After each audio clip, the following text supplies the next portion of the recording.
The story commences with Rahayu engaged in prayer, interrupted by the sudden appearance of a figure in black behind her.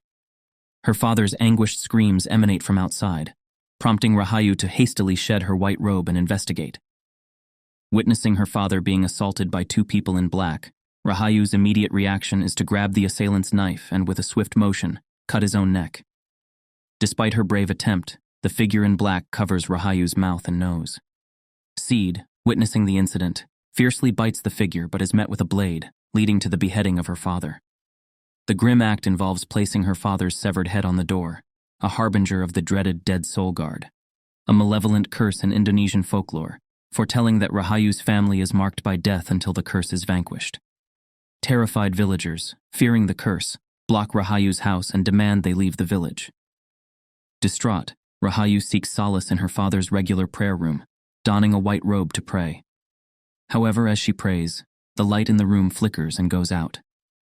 Two evil spirits materialize behind Rahayu, and sensing an ominous presence, she quickens her prayers, inadvertently attracting more spirits. These spirits mimic Rahayu's movements, praying and kneeling alongside her. Feeling a chill on her back, Rahayu turns around but finds nothing. Overwhelmed with fear, she recalls a childhood memory of Seed, at 8 years old, dealing with a possessed body that was said to be impossible to bury properly. Seed chanted spells over the corpse, and green miasma emitted from the body, which Seed absorbed. Seed's eyes whiten, and his body shakes as he undergoes a profound transformation. Soon after, Seed experiences nausea and vomits a green snake. This snake, emerging from the black snake inside the possessed corpse, proves fatal to the malevolent force, expelling the evil from the body. However, occupied with the process, Seed is unaware that the green snake has turned into a snake-headed staff in Rahayu's hands. Terrified, Rahayu realizes that her father has been practicing black witchcraft since her early childhood, summoning evil spirits with just a few prayers. Seed's death might not be as straightforward as it seems. Rahayu hastily leaves the prayer room, haunted by these unsettling childhood memories. The following day, Rahayu goes to work at a clothing store, utilizing her innate ability to attract business. However, Riri, the neighboring shop owner, suspects Rahayu of using witchcraft. Fueled by fear, customers flee, and Riri becomes increasingly aggressive. Just in the nick of time, someone intervenes, pulling Rahayu away and preventing a potentially dangerous situation. Upon regaining consciousness, Rahayu feels guilty and scared. Seeking forgiveness from the Almighty, she returns to the prayer room, grappling with the complexities of her family's dark past. In that moment, a man is praying in the room, feeling an increasing weight on his back that presses him to the ground. Rahayu observes a little demon sitting on the man but, in disbelief, rubs her eyes and sees the man unharmed. She breathes a sigh of relief, thinking it was just her imagination. After the man leaves, Rahayu enters the room to pray, but the window quietly closes on its own. While Rahayu is deep in prayer, a pair of rotting feet suddenly appears in front of her eyes. Terrified, she closes her eyes tightly, praying for divine blessings. Rahayu believes that spitting can ward off evil, so she quickly gathers saliva and spits 3 times. An eerie silence envelops her, and she opens her eyes, thinking the evil spirit has retreated. Startled, she pulls off her white robe, and the evil spirit disappears. However, she hears noises from the inner room and walks in to find a man lying on the ground. Her father, using his dark methods, summons a group of evil spirits who gruesomely pinch off the man's pulse with their bare hands. After amassing a handful of pulses, her father suddenly says Rahayu's name. Startled at first, she soon realizes that everything she's witnessing is a reenactment of her childhood memory. After Seed infused Yan Rahayu with his power, her eyes rolled back, and she writhed in pain. Seed had been nurturing Rahayu as the heir to his dark legacy since her youth. However, what he hadn't anticipated was Rahayu's struggle to control the malevolent forces he had mastered for healing purposes. Instead of using them to cure ailments and prevent disasters, Rahayu found herself unable to wield these powers without succumbing to their sinister side.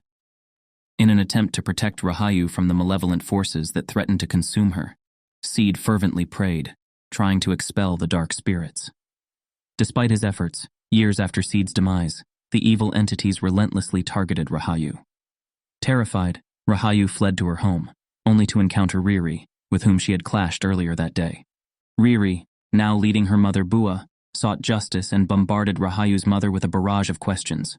Riri attempts to pull Bua away, but Bua remains steadfast.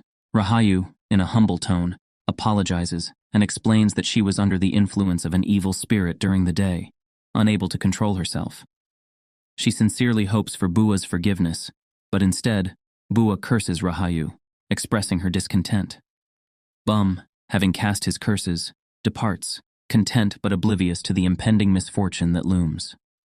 After the villagers disperse, Rahayu retreats to the prayer room once again. Subjected to constant harassment, her heart brims with resentment.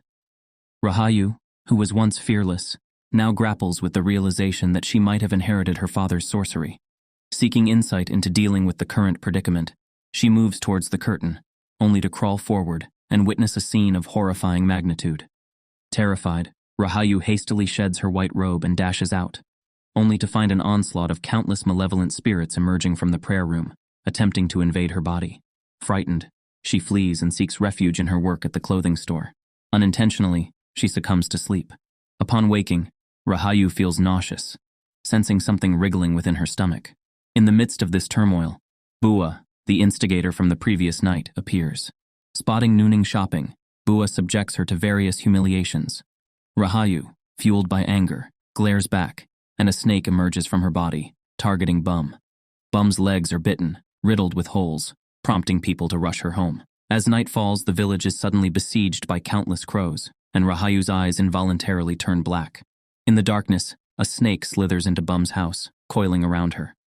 With legs too rotten to move, Bum can only watch helplessly as the snake draws near.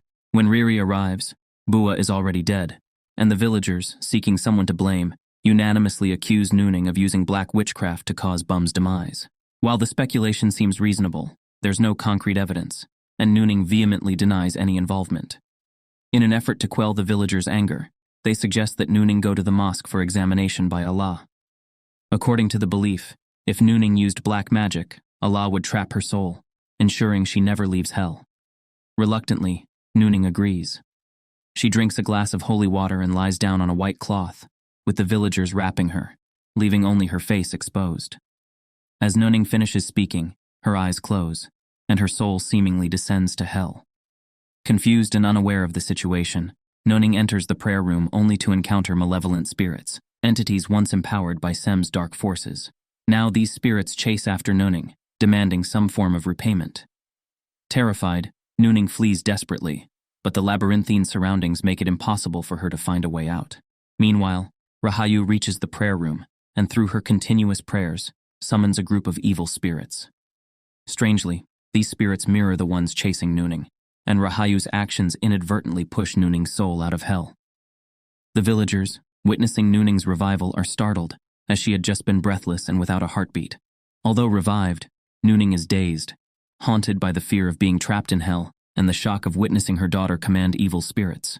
Fearing further haunting, Nooning decides to sell the property left by her late husband and leave. Rahayu disagrees, passionately trying to persuade her. In the midst of the heated exchange, Rahayu's voice suddenly becomes sharp, and she realizes that, as she commanded the evil spirits, they were also controlling her, making her utter harmful words towards her mother. Reflecting on this revelation, Rahayu breaks down in tears. The intense emotional moment is disrupted when a severed head rolls towards her. It's the head of the person who beheaded her father. The vengeful actions of the evil spirits, taken on Rahayu's behalf, were beyond her true intentions. Once entangled with these malevolent forces, things spiraled out of control for Rahayu. Having absorbed a deathly force, she soon vomits a snake, a manifestation of the day's unresolved argument. Rahayu, fueled by resentment towards Nooning, inadvertently transforms the evil spirits into a snake that sneaks into Nooning's room.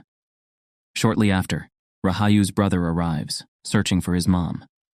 Nooning, seeing the snake near her son, reacts impulsively, grabbing and slamming it on the ground, attempting to kill it. In that moment, Rahayu regains consciousness and rushes to Nooning's room.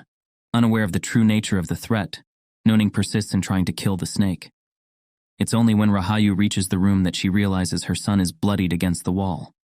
Heartbroken, Nooning, realizing the unintended consequences of her actions, hangs herself in despair, succumbing to the overwhelming tragedy that unfolded in her pursuit to protect her family. The curse on Rahayu's family seems to have reached its devastating conclusion. After Nuning's funeral and a period of mourning, Aji Mbasaro takes Rahayu under his care. However, that night, the ghost of Aji appears, whispering repeatedly to Bujang. It becomes clear that the matter is far from over. The following day, Basar hurries to the prayer room to retrieve Seed's snake-headed staff. The snakes, manifestations of evil spirits, feed on human pain and regret, easily corrupting sensitive individuals to harm those around them. Basaro decides to seal and bury the staff, beginning the process of purifying Rahayu. Supported by the influence of the evil forces, Rahayu undergoes a strange transformation. She levitates, her mouth wide open, seemingly absorbing the pain of those around her. Among the afflicted, Basaro's regret is the most profound. Untaught and envious of Rahayu's father's witchcraft and his ability to control evil spirits, Krui attempts to steal the snake-headed staff, sensing its power and potential. Rei's dad takes his own life to prevent Pentat from going astray, but the ruthless Pentat still brutally beheads Rei's father, casting a deadly curse upon her entire family. Faced with his own son's actions, Imbasarwa finds himself unable to make a decision, leading to further tragic deaths. Upon learning of this, Rahayu becomes furious, viewing the concealment of evil as an evil act in itself. Rahayu channels her intense hatred toward Pentat, manipulating his consciousness to compel him to kill Masaro. Witnessing the grief-stricken Bujang, Rahayu absorbs another surge of power. She then seizes Bujang by the neck, attempting to strangle her. However, Bujang, pressing her hand against Rahayu's head, recites a mysterious spell. Rahayu experiences intense headaches and eventually faints. Upon waking, she finally expels the malevolent air, completely breaking free from the clutches of evil spirits. Now, only Rahayu and Bujang remain from their once thriving family. When people turn malevolent, they become like evil spirits under the sun.